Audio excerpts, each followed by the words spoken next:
What if I told you that the same mint leaf sitting in your tea contains a compound so powerful that it outperforms nearly every other plant on Earth at fighting viruses? And what if this wasn't some recent pharmaceutical discovery, but knowledge that traditional healers have been using for over 1,000 years? Today we're diving deep into peppermint, but this isn't your typical herbal overview.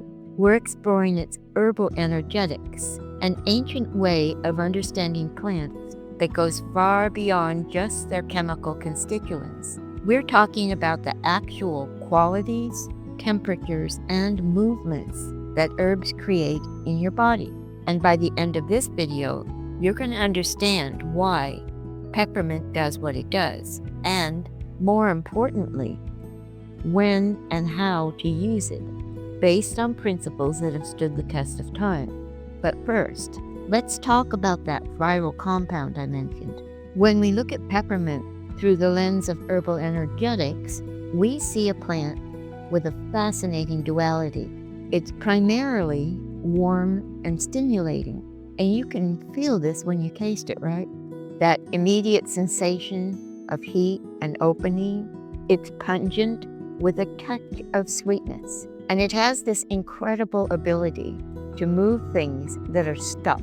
But here's where it gets interesting. Peppermint also has what we call a secondary cooling effect. Think about when you chew peppermint gum. First, you get that warming sensation, and then comes the cool. And that's not just a fun quirk. This dual nature makes peppermint uniquely suited for specific patterns of imbalance in the body. Both traditional Chinese medicine practitioners and Western herbalists recognize that peppermint works on what we call wind-cold conditions. These are the ailments where you feel chilled, you're sneezing, your sinuses are congested, and you have that deep fatigue that comes with the onset of a cold or flu. Peppermint's warming, dispersing nature literally pushes these stagnant, cold patterns out of your body. So what about that antiviral compound? Peppermint contains more hesperidin than any other known herb. Hesperidin's a flavonoid with powerful antiviral properties that researchers are now studying intensively. Now, ancient herbalists didn't know the chemistry, but they knew peppermint worked for viral infection, from the common cold to herpes to influenza. But wait, if peppermint's so warming and stimulating, why do some people experience digestive upset or heartburn from it, while others find it calms their stomach completely? There's a specific energetic pattern at play here that determines whether peppermint will help you or hurt you. And understanding this could change how you approach digestive issues forever. Let me explain through the concept of Qi Stagnation. In traditional energetic medicine, Qi is the vital energy that flows through your body. And when it gets stuck from stress or poor diet, emotional tension, or liver congestion, you experience very specific symptoms. Peppermint's energetic signature is all about moving stagnation. It's dispersing, circulating, and releasing. And that's why it's classified as a carminative. It moves gas through the intestines. But it does more than just move gas. It moves stagnant qi in the gallbladder, helping bile flow more freely. It moves stagnant qi in the stomach, which is why it stops nausea and vomiting so effectively. Here's what's fascinating. Peppermint works on the liver gallbladder system in a very specific way.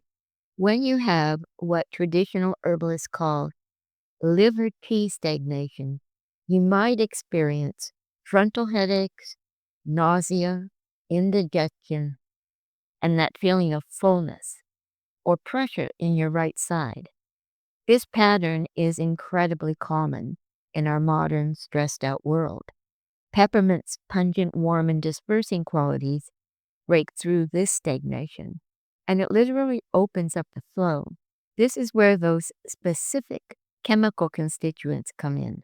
Menthol, menthone, and limonene all work together to relax smooth muscle tissue in the digestive tract, stimulate bile production, and reduce inflammation.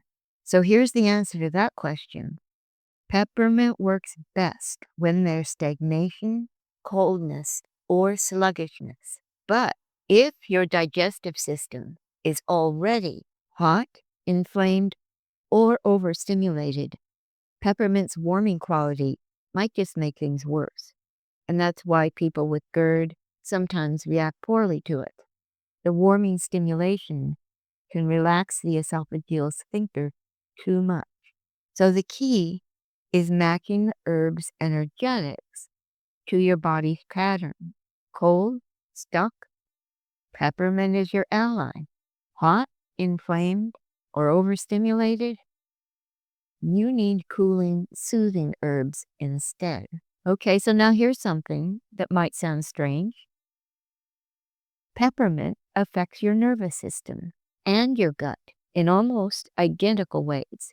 And understanding this connection reveals why peppermint can treat everything from migraines to irritable bowel syndrome to anxiety-induced nausea. But the mechanism behind this is something most people never learn about. Herbalists classify peppermint as both a nervine and a digestive tonic, and that's not a coincidence. Your gut and your nervous system are intimately connected through the gut-brain axis. But traditional herbalists understood this connection energetically long before modern science confirmed it. Peppermint's energetic qualities, stimulating yet relaxing, warming yet with secondary cooling, allow it to regulate what herbalists call constraint. When qi is constrained, whether in your intestines or nervous system, you experience cramping, pain, spasm, and tension. Think about spasmodic irritable bowel syndrome. The intestines are literally cramping and spasming. Or consider a tension headache or migraine. The blood vessels and muscles are in spasm. Peppermint's antispasmodic quality, driven by its ability to modulate calcium channels in smooth muscle tissue, releases these constraints. Here's where that gets really interesting. Peppermint contains compounds that activate something called TRPM8 receptors. These are the same receptors that respond to cold temperatures, which is why peppermint creates that cooling sensation. But these receptors are also found throughout your digestive tract and your nervous system. And when activated, they have anti-inflammatory and pain-relieving effects. So traditional herbalists would say peppermint circulates the qi and releases constraint. Modern scientists say it modulates calcium-dependent processes and activates TRPM8 channels. They're describing the same phenomena from different perspectives. And that's why peppermint works for migraine headaches, gallbladder colic, menstrual cramps, intestinal spasms, neuralgia, even dizziness and concentration issues.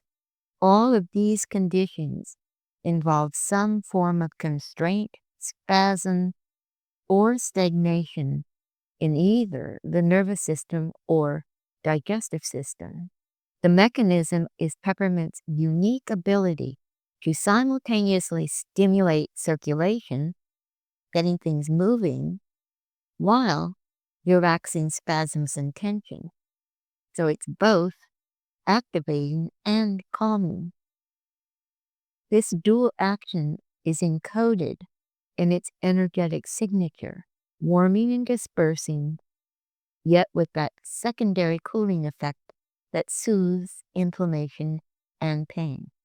But there's one more layer to peppermint that ties everything together, and it has to do with something traditional herbalists call constitutional types or temperament. If you understand which temperament you are, you'll know whether peppermint is one of your foundational herbs or just an occasional remedy.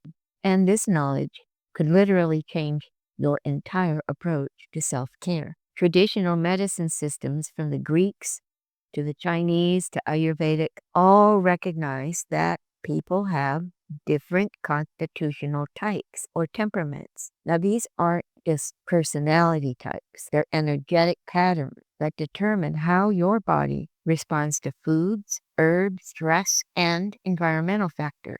Peppermint has what's called ground in two specific temperaments, phlegmatic and sanguine. In Chinese medicine, these are called Tai-yin earth and Jue-yin types. So what does this mean practically? Phlegmatic types tend towards coldness, dampness, and sluggishness. In herbal energetics, cold refers not only to the atmospheric sensation, but also to general hypometabolic function throughout the body. Lack of sympathetic stimulation from the adrenal medulla is one cause of coldness and hypometabolic function. Cold conditions involve deficient arterial circulation and are associated with a slow metabolic rate. They gain weight easily, retain fluids, have slow digestion, and tend toward depression or lethargy. For these people, peppermint is like medicine. Its warming, drying, dispersing qualities counterbalance their natural tendency toward stagnation and cold. Sanguine types are more balanced, but can swing toward either heat or cold depending on the circumstances. They benefit from peppermint's regulating properties. It moves things without being too heating or cooling. But here's the crucial part. If you're a choleric type who is naturally hot, dry, and intense, or a melancholic type who's going to be already cold, but also dry and wasting, peppermint might not be your best ally. Choleric types might find it too heating and stimulating. Melancholic type might find its drying quality depleting. This is why traditional herbalists didn't just ask, "What are your symptoms?" They asked, "Who are you?" Understanding your constitutional type helps you choose herbs that work with your nature, not against it. And if you want to learn more about constitutional types, all of that is covered, of course, in the Ultimate Herbal Database. Also, I will be doing a video for it in the future. Peppermint's tropism, the organs and systems it most affects, include the head, heart, lungs, stomach, intestines, gallbladder, liver, uterus, and nerves. Notice something? These are all areas where Qi commonly stagnates in both phlegmatic and sanguine types. The phlegmatic person with sinus congestion and sluggish digestion, peppermint's perfect. The sanguine person with stress-induced headaches and occasional nausea, again, ideal. But the choleric person with acid reflux and irritability, they don't need peppermint. They need cooling, soothing herbs instead. So here's what understanding constitutional types reveals. Peppermint is not a universal cure-all. It's a specific tool for specific patterns. When you have coldness, stagnation, dampness, or constraint, when things are stuck and need to move, peppermint is remarkably effective. The wisdom of herbal energetics is this: every plant has a personality, an energetic signature. Peppermint is warm, pungent, dispersing, and moving. It breaks through stagnation, opens the sinuses, stimulates digestion, releases spasms, and clears the mind. When you match this energetic signature to your body's pattern, whether that's a cold coming on, digestive stagnation, a tension headache, or menstrual cramps, the results can be profound. The ancient herbalists knew this, not through double-blind studies, but through careful observation over centuries. And now, modern research is confirming what they knew. Peppermint's chemical constituents, menthol, menthone, hesperidin, rosmarinic acid, all work together to create the exact effects that herbalists predicted based purely on energetic quality. And that's the power of understanding herbs energetically. You're not just treating symptoms. You're working with patterns, with the fundamental qualities of heat and cold, dampness and dryness, stagnation and flow. So, the next time you reach for that peppermint tea, you're not just sipping a pleasant beverage. You're engaging with thousands of years of healing wisdom encoded in a simple loop. If you found this exploration of herbal energetics valuable, let me know in the comments. What other herbs would you like me to break down through this particular lens? And remember, understand the pattern, match the remedy, and let nature do what it does best.